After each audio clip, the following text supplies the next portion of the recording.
Wani. Ya. Apa perbezaan kita punya pool baru dengan pool yang lama? Perbezaan pool baru dengan pool yang lama. Jom Wani tunjuk dekat hampa. Kalau korang nak tahu perbezaan desain baru dengan desain lama, jom. Okey, kalau korang beli untuk desain yang lama, kalau korang tahu untuk desain lama dia ada 3 saiz tau. Dia ada 2.3 meter, 2.5 meter dan yang paling panjang adalah 3 meter tau. Kalau korang beli untuk yang desain lama, dia jenis adjustable tau.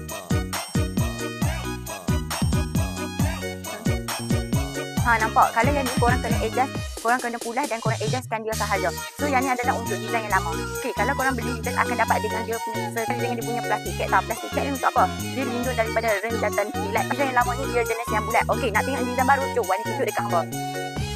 Manakala kalau you guys beli yang untuk yang desain terbaru iaitu square pool kita, okey, dia ada 2 version saiz sahaja, 2.3 meter dengan 2.5 meter sahaja. Dan lagi satu, untuk korang nak adjust, dia korang press sahaja macam ni dan baru korang adjust. So yang ni adalah untuk pool yang desain yang terbaru kita tau. Okey. So kalau hampa yang nak tahu untuk dia punya material pool kita, dia punya material adalah LED tau. Korang beli untuk desain yang baru, dia mempunyai 17 lock dekat bahagian sini tau. So korang boleh adjust seperti ni yang korang nak. Sama je tau kegunaan dia. Kalau kegunaan dia untuk desain baru dengan desain lama sama sahaja. So kalau korang berminat untuk desain lama dengan desain baru, hampa boleh terus text sekarang dekat beg kuning dan jangan lupa korang boleh tekan button follow tau. Bye.